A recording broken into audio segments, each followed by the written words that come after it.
Okay, bismillahirrahmanirrahim. Assalamualaikum warahmatullahi taala wabarakatuh dan selamat pagi semua. Okay. So, saya harapkan sebagai semuanya berada dalam keadaan sihat dan sejahtera. Okay. So, terlebih dahulu saya ingin mengucapkan selamat Hari Raya Maaf Lahir Batin pada semua pelajar tingkatan 5 yang saya kasihi sekalian. Okay.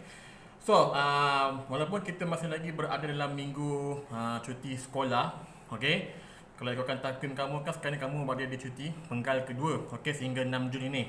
Alright, tapi saya ingin ambil kesempatan ini dalam masa seminggu ni untuk sedikit kelas tambahan, di mana hari ini kita akan cubalah ataupun kita akan habiskan minggu ini bab 7 tingkatan 4 yang saya pending sebelum ni, iaitu bab cahaya.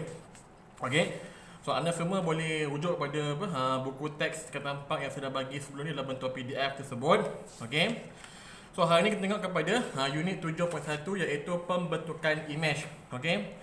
So bila kita katakan tentang cahaya, okey, so mesti ada melibatkan pembentukan image, okey. So hari ini kita selalu tengok dekat depan cermin, okey, dekat cermin dekat rumah kita, okey. Kita nak berhias, okey, nak berdandan, okey, nak sikat rambut dan sebagainya. Nak tengok penampilan diri kita, kita akan tengok kepada cermin. Okey. So apa yang kita lihat dalam cermin itu, itulah yang kita panggil sebagai pembentukan image. Okey. So ada banyak kata macam jenis-jenis cermin yang ada dekat dunia ni, tapi pada amnya kita menggunakan cermin SATA. Okey, so cermin yang kamu gunakan dekat rumah itu, okey, yang kamu gunakan untuk nak nak sikat rambut dan sebagainya, itu adalah cermin SATA. Okey. Nah, kita ada dua jenis kanta, iaitu kanta cembung dan juga kanta cekung. Okey. So, kita pergi kepada yang cermin SATA dahulu, iaitu yang paling asas, okey. So, bila kita katakan tentang cermin SATA, okey, so cermin SATA ni adalah cermin yang paling simple. Okey, cermin yang paling ringkas, okey. Di mana ciri-ciri image yang dihasilkan oleh cermin SATA ini, yang pertama ialah image yang dihasilkan adalah tegak. Okey. So bila kita lihat kepada kita punya image dalam cermin SATA, image yang dihasilkan adalah tegak. Okey. Belum pernah lagi ada image yang songsang. Okey. So dalam cermin SATA, image-nya adalah tegak. Yang pertama. Yang kedua ialah size image adalah sama dengan size objek. Okey. So yang kedua, ciri yang kedua penghasilan image di cermin SATA ialah size image adalah sama dengan size objek. Okey. Yang ketiga pula kita tengok kat sini, ciri yang ketiga ialah image yang dihasilkan oleh cermin SATA adalah image yang bersifat maya. Okey. So image ada dua jenis, iaitu image yang maya dan juga image yang nyata. Okey. So image yang maya ini merujuk kepada pembentukan image yang tidak terbentuk pada skrin. Okey. So sekiranya image tersebut tidak terbentuk pada suatu skrin, maka kita panggil sebagai image yang maya. Okey. Jika image tersebut terbentuk pada skrin, okey, maka image itu ialah image yang nyata. So dalam konteks pembentukan image oleh cermin SATA, image yang dihasilkan adalah bersifat maya. Okey. Yang keempat ialah image yang dihasilkan oleh cermin SATA ini bersifat songsang sisi. Okey, ada beza antara songsang sahaja dan juga songsang sisi. Bila kita kata kepada songsang, berarti kalau kita berdiri, image akan terbalik. Itu songsang. Tetapi bila kita kata songsang sisi, berarti yang songsang ialah sisi kita. Di mana hari ini jika objek, contoh kita manusia berada di hadapan cermin, okay, belah kiri kita adalah belah kanan image tersebut. Itulah songsang sisi. Manakala belah kanan kita ialah belah kiri image tersebut. Okey. So ini ialah songsang sisi. So ini adalah antara ciri-ciri image yang dihasilkan oleh cermin SATA, iaitu yang pertama ialah tegak, yang kedua size objek sama dengan size image, yang ketiga ialah image bersifat maya, yang keempat ialah image yang terbentuk adalah songsang sisi. So ini ialah 4 ciri-ciri image yang terbentuk dalam cermin SATA. Okey. Ini ialah 4 ciri-ciri image yang terbentuk dalam cermin SATA. Okey. Kemudian kalau kamu tengok kepada konsep cahaya, okey, kena ingat bahawa cahaya ni ada dia punya sifat-sifat dia. Okey, so cahaya ni sifat-sifat dia ialah, pertama ialah dia bergerak dalam garis yang lurus. Okey, so cahaya sentiasa bergerak dalam garis yang lurus. Bererti cahaya tidak boleh dibengkokkan. Okey, cahaya sentiasa bergerak dalam satu garis yang lurus ataupun linear. Yang kedua, cahaya boleh dipantulkan dan juga boleh dibiaskan. Okey, so cahaya boleh dipantulkan dan juga boleh dibiaskan. Okey, so ini ialah sifat cahaya, iaitu bergerak dalam garis yang lurus, boleh dipantulkan dan boleh dibiaskan. Okey, dan jika cahaya ini jatuh kepada objek yang legap, okey, maka akan menghasilkan pembentukan bayang-bayang. Okey, so ini adalah antara sifat-sifat cahaya. Okey, so kita tengok kepada imej yang dibentuk oleh kanta cembung dan kanta cekung. Okey, so ada dua jenis kanta, iaitu kanta cembung, okey, dan juga kanta cekung. Okey, so kanta cembung ini kita panggil sebagai kanta positif, okey, ataupun kanta penumpu. Sebab kanta cembung dia akan menumpukan cahaya pada satu titik. Okey, so itulah kanta cembung.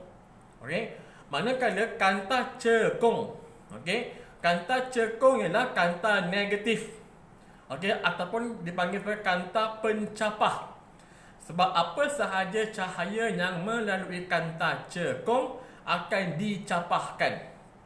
Okey, so ingat kat sini kanta cembung ialah kanta penumpu ataupun positif, manakala kanta cekung ialah kanta negatif ataupun kanta pencapah.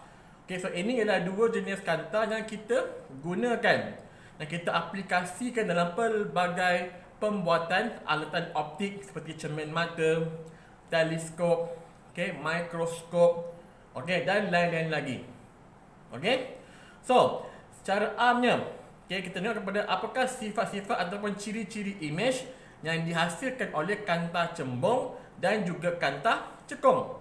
Okey, so kalau kita tengok kepada kanta cembung, kanta penumpu, kanta positif, selalunya, okey, secara kebiasaannya imej yang dihasilkan oleh kanta cembung ini bersifat nyata. Okey, yang kedua songsang. Yang ketiga, lebih kecil ataupun lebih besar saiz imejnya daripada objek bergantung kepada kedudukan objek.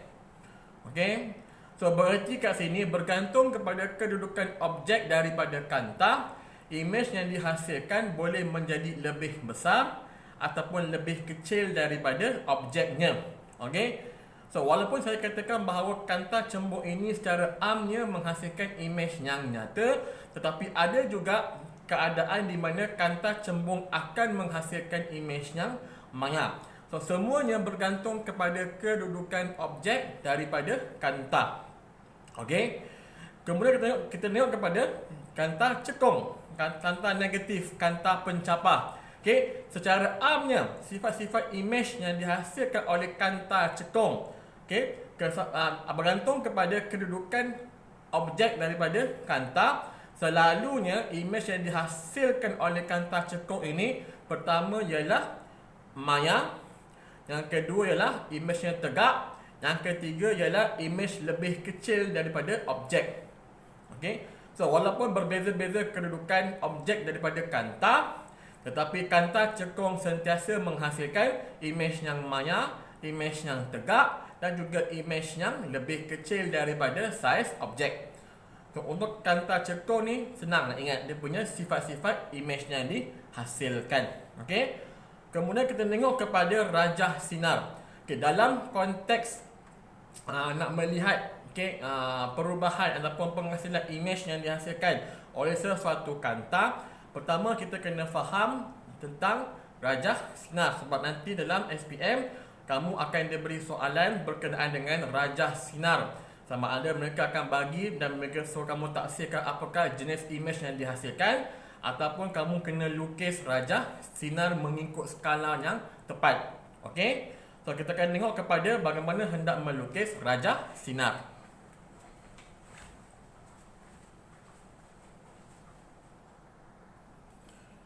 Okey. So, untuk melukis rajah sinar, secara amnya apa yang kita kena buat ialah kita mesti lukis satu garis yang linear. Okey, maaf saya tak guna baris. Okey. So, lukis satu garis yang linear. Okey. Kemudian kita ada di titik tengah ini dipanggil sebagai O. O ni ialah pusat optik. Okey. So, O ialah pusat optik.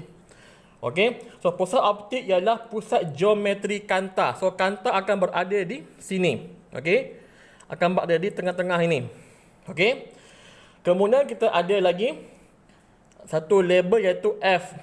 Okey. F ni ada di kedua-dua belah. So, F ini ialah kita panggil sebagai titik fokus. Okey. Titik fokus. So, titik fokus ini ialah titik di mana semua sinar selari akan menumpu selepas melalui kanta. Okey. Kemudian kita ada objek. Contoh sini objek. Okey. So, sekarang ini kita nak menghasilkan sinar rajah ataupun rajah sinar. So, mesti ada garis linear, mesti ada pusat optik, titik fokus dan juga objek. So, bergantung kepada kedudukan objek daripada pusat optik ni, kita akan lukis accordingly. Okey. Sometimes kamu akan jumpa 2F. Sometimes. Okey. So, 2F ini dia menunjuk kepada 2 kali titik fokus. Itu saja. Okey. So, dah ada dia punya asas dia. Kita tengok bagaimana hendak melukis sinar rajah atau rajah sinar. Contoh kita ambil ini ialah kanta cembung. Okey. Contohlah ini kanta cembung, kanta penumpu. Kita tahu bahawa kanta cembung dia akan menumpukan. Okey, dia akan menumpukan semua cahaya kepada satu titik. So, untuk nak melukis penghasilan image, pertama kita akan angkat ataupun kita akan labelkan objek.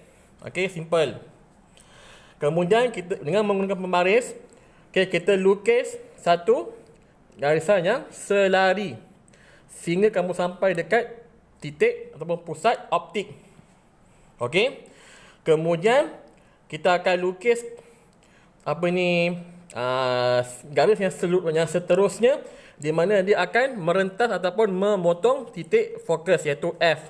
Okey. Contoh okey, dah sini. Okey. So selepas melalui kanta, untuk kanta cembung dia mesti akan memotong titik fokus F. Okey. So, titik fokus ni sangat penting. Okey, so dia akan potong pada titik fokus F. So, ini yang pertama. Yang kedua, ini yang pertama. Yang kedua, daripada objek, okey, kita akan lukis satu garis yang di mana dia akan merentak ataupun dia akan terus memotong pusat optik. Okey. So, saya akan cuba. Maaf ya, kalau tak kena, maaf. Okey, contoh. So, garisan yang kedua, ini pertama tadi So, ini yang kedua. Daripada objek, dia akan terus memotong pada pusat optik. Okey. Dan bila kamu lukis garis-garis ini, kamu wajib letak arrow. Okey, ini satu garis, letak arrow ke sini. Okey.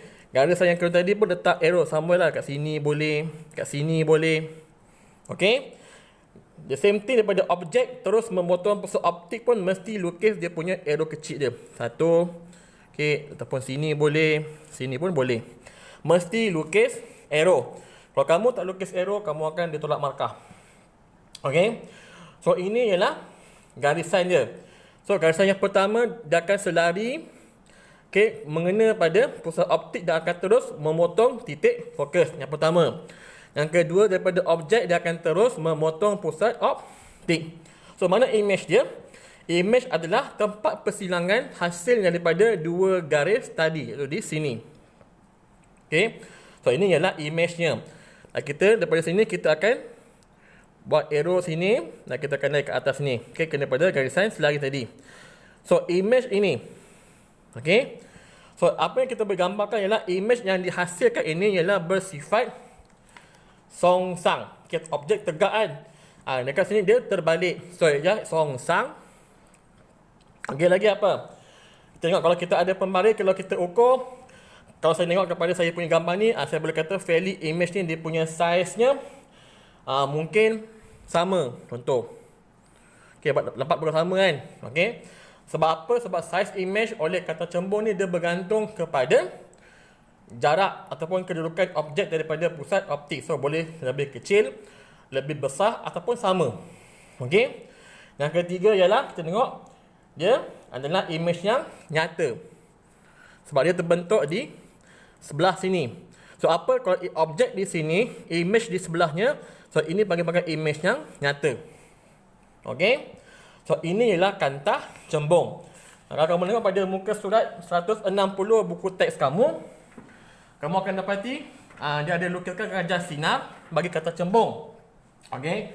Di mana ada objek pada infinity, jarak objek lebih daripada 2f, jarak objek 2 kali panjang fokus, jarak objek antara panjang fokus dan 2 kali panjang fokus iaitu 2f, jarak objek bersamaan dengan panjang fokus iaitu f, dan jarak objek lebih kecil daripada panjang fokus. So kamu tengok ke situ dalam buku kamu, setiap jarak objek ini dia akan menghasilkan image yang berbeza. Okey. Ada image yang nyata, ada image yang maya. Okey. Dan ada juga image yang terbentuk di infinity. Bila kita kata infinity berarti image ini dia boleh terbentuk pada mana-mana tempat. Okey, ada bebas. Okey, so inilah image yang terbentuk pada infinity. So dalam konsep kantah cembung, apa kamu boleh lihat ialah ciri-ciri image yang dihasilkan adalah berbeza bergantung kepada jarak objek daripada titik fokus. Okey. Dan kalau kamu tengok kat sini juga ada satu lagi term, okey, iaitu jarak objek.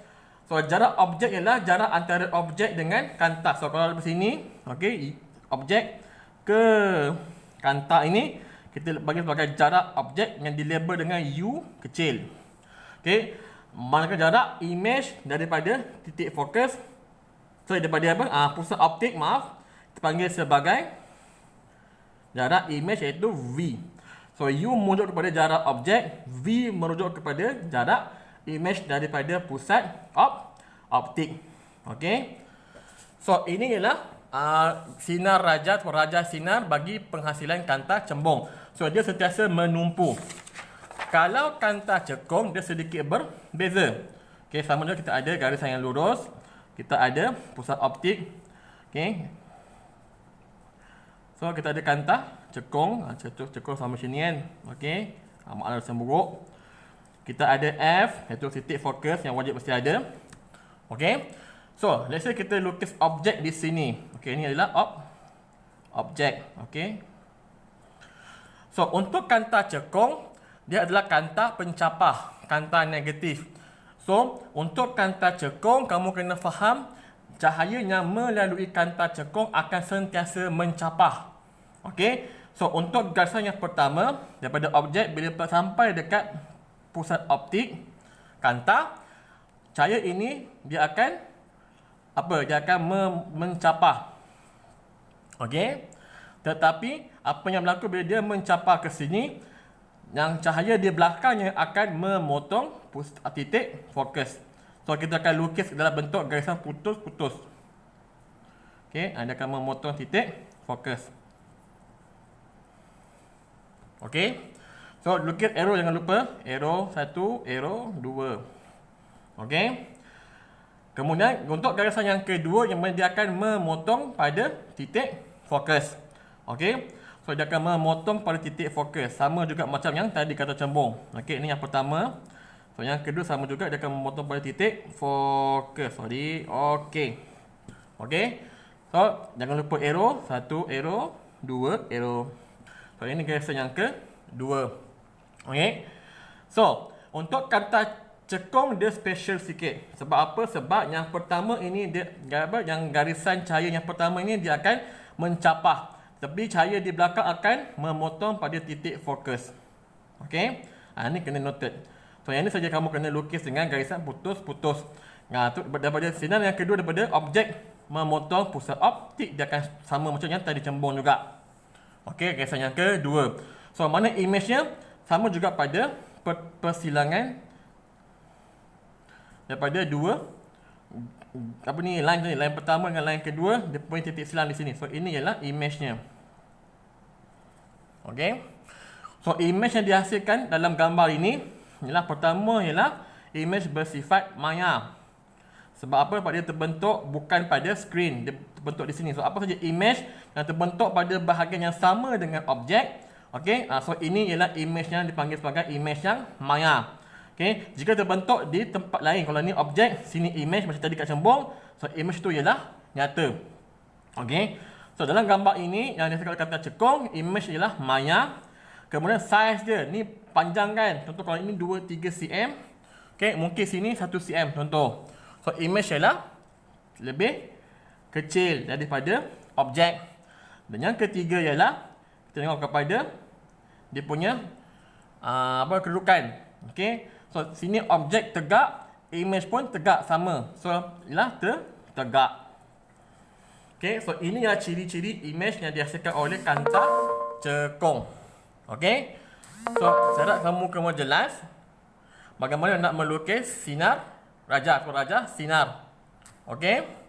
So ini untuk kanta cekung, ini untuk kanta cembung. Okey. So ada perbezaan, terutamanya pada garisan yang pertama ini. Cembung dia akan terus sampai dari pusat optik, terus menumpu pada titik fokus. Okey. Untuk kanta cekung, kamu akan tengok kat sini bahawa garisan yang pertama ini dia akan sampai dekat pusat optik dan dia akan terus mencapah. Tetapi garisan ataupun cahaya di belakang akan memotong pusat optik. So dia akan memotong titik fokus di belakangnya sini. Okey. Untuk garisan yang kedua dia sama, daripada objek dia akan terus memotong pusat optik O. Okey. Titik persilangan ini ialah image. So untuk melukis raja sinar kamu mesti menggunakan pembaris lah, itu wajib. Okey. Dan lukis dengan pensel, jangan lukis dengan pen. Okey. Apa sahaja gambar raja, okey, ataupun raja yang melibatkan sains, okey, kamu wajib lukis dengan pensel, bukan dengan pen. Okey. Apa-apa kalau salah boleh padam. Okey, kalau kamu dah guna pen, lukis salah, kamu nak padam apa? Okey. So lukis dengan pensel, label pun dengan pensel. Contoh nanti bila kita akan buat PK nanti, okey, kamu diminta untuk buat laporan sains. Okey, kamu wajib lukis raja menggunakan pensel dan label pun menggunakan pensel. Itu ialah cara kita dalam sains. Okey, so kena biasakan. Jangan kita terbiasa sangat menggunakan pen. Pen hanya untuk menulis, untuk menulis maklumat ataupun jawapan dan sebagainya. Tapi untuk gambar raja ataupun raja, lukis pensel, label pun dengan pensel. Okey. So ini tentang penghasilan image oleh kanta cembung dan juga kanta cekung. So kamu boleh rujuk pada buku teks kamu, muka surat 160 dan juga 161. Baca dan sila fahamkanlah. Okey. Dan untuk kelas yang akan datang, kita akan melihat kepada pembentukan image oleh peralatan optik dan seterusnya. Okey. So sekian, terima kasih. Assalamualaikum warahmatullahi taala wabarakatuh.